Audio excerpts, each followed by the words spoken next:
గురుగారు, ఒక్క ఘడియలో మోక్షం పొందినటువంటి ఖట్వాంగ మహారాజు కథ ఏమిటి? ఆ కథ ద్వారా మనం ఏం నేర్చుకోవాలి? ఘడియ అంటే 24 నిమిషాలు.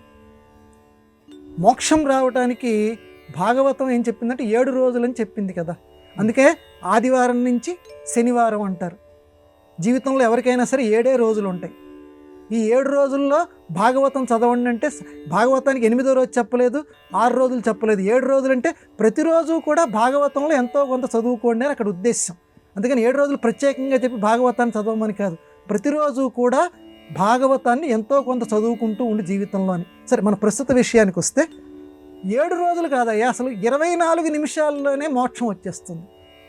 దానికి ఉదాహరణ కూడా భాగవతమే చెప్పింది. ఖట్వాంగుడు అని చెప్పి ఒక మహారాజు. ఆ మహారాజు గారు మహాపరాక్రమవంతుడు. ఎంతటి పరాక్రమవంతుడు అంటే దేవతలు కూడా ఖట్వాంగ మహారాజుని స్వర్గలోకానికి రప్పించుకొని రాక్షసులతోటి యుద్ధం సందర్భంలో అతని పరాక్రమం వల్ల బాగుపడ్డారు. అంత పరాక్రమవంతుడు. అటువంటి ఖట్వాంగ మహారాజు ఒకసారి దేవతలకి ఏదో అవసరం వస్తే వాళ్ళ పని చేయటానికి, యుద్ధం చేయటానికి వెళ్ళాడు. యుద్ధ కార్యక్రమం ముగిసింది, అందరూ జయించారు. జయించిన తర్వాత నువ్వు గొప్ప పని చేసావు, నీకేం కావాలి అని చెప్పి దేవతలు అడుగుతారు ఈ ఖట్వాంగ మహారాజుని. సరే, మీరు వరమే నాకు ఇవ్వదలుచుకున్నారు కదా, అయితే నాకు ఒక చిన్న సహాయం చేయండి అని ఖట్వాంగ మహారాజు ఆ దేవతలను అడుగుతారు. ఏమి కావాలయ్యా నీకు అని దేవతలు ఖట్వాంగుడిని అడిగితే ఖట్వాంగుడు చెప్తాడు, నాకు ఇంకా ఎంతసేపు ఆయుర్దాయం ఉంది, ఇదొక్క విషయం నాకు చెప్పండి. ఈ ఒక్క విషయం, ఇదే నాకు మీరు ఇచ్చేటువంటి వరం. ఇంకా నాకు ఎన్ని నిమిషాలు నేను బతుకుతాను, దేవుడు నాకు ఎంతకాలం నాకు బతికించాడు, ఆ జీవనకాలం ఎంత ఉంది చెప్పండి అంటే ఆ దేవతలు ఇంత సహాయం చేశాడు కనుక ఇంకా నీకు 24 నిమిషాల కాలం ఉంది, ఒక్క గడియ మాత్రమే నువ్వు జీవించగలవు అని దేవతలు చెప్తారు.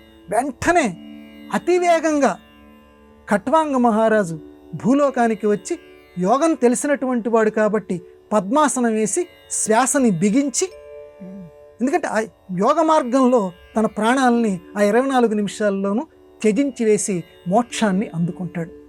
ఆయనకి యోగశాస్త్రం బాగా తెలుసు కాబట్టి భాగవతం ఈ ఖట్వాంగ మహారాజు గారి యొక్క వృత్తాంతం ద్వారా మనకేం చెప్తోందంటే, యోగమన్నా బాగా అధ్యయనం చేయాలి, యోగం బాగా నేర్చుకోవాలి. మోక్షం రావాలంటే నాకంత ఓపిక లేదు, నేనంత చేయలేను, యోగం నాకంత ఈ కపాల మోక్షం ఇది చేసేటువంటి అవసరం నాకు రాదు, అంత ఓపిక నాకు లేదు, అంత నిష్ట నాకు లేదు అనుకుంటే కనీసం భాగవతం లాంటి గ్రంథమైనా సరే 7 రోజుల్లో వినేటువంటి భాగ్యాన్ని అయినా పొందు, లేదా యోగశాస్త్రాన్ని బాగా అభ్యాసం చేయి. అందుకే అందరం ఖట్వాంగరాజుల్లాగా చనిపోయినటువంటి వాళ్ళందరూ కూడా మోక్షం పొందాలి అనేటువంటి ఉద్దేశంతో కపాల మోక్షము అంటారు. చనిపోయినటువంటి వాళ్ళ యొక్క ఆ తల బద్దలయ్యేదాకా ఉండండి నాయన అని చెప్పి పెద్దవాళ్ళు చెప్తారు కొడుకులకి, వీళ్ళందరికీ కూడా. అది అయిన తర్వాతే శ్మశాన స్థలిని విడిచిపెట్టండి అని. కపాల మోక్షం గనక జరిగితే అంటే ప్రాణం అటు నుంచి వెళ్ళాలి, వేరే ద్వారాలకుండా శరీరంకు ఉండేటువంటి నవద్వారాల్లో ఏరే ద్వారం కుండా వెళ్తే మళ్ళీ వాడు జన్మ ఎత్తవలసి వస్తుంది. కపాల మోక్షం గనక అయితే మళ్ళీ జన్మ ఎత్తవలసిన అవసరం రాదు, మోక్షం కలుగుతుందనే ఉద్దేశంతో చనిపోయినటువంటి ప్రతి వాళ్ళు కూడా మోక్షం పొందాలి అనేటువంటి సదుద్దేశ్యంతో మన సనాతన సంప్రదాయం కపాల మోక్షం జరిగేంత వరకు కూడా కొడుకును అక్కడ అట్టే పెట్టమని చెప్తుంది. అది జరిగిన తర్వాత నమస్కారం పెట్టుకొని బయటికి రారానని చెప్తారు. అందువల్ల ఖట్వాంగుడు అతి తక్కువ కాలంలో మోక్షాన్ని పొందాడు. కాబట్టి మోక్షం పొందాలి అని అంటే ఎన్నో రోజులు అక్కర్లేదు, కొన్ని నిమిషాల కాలం కూడా సరిపోతుంది అని భాగవతం మనందరికీ కూడా చక్కటి హితోపదేశం చేసింది.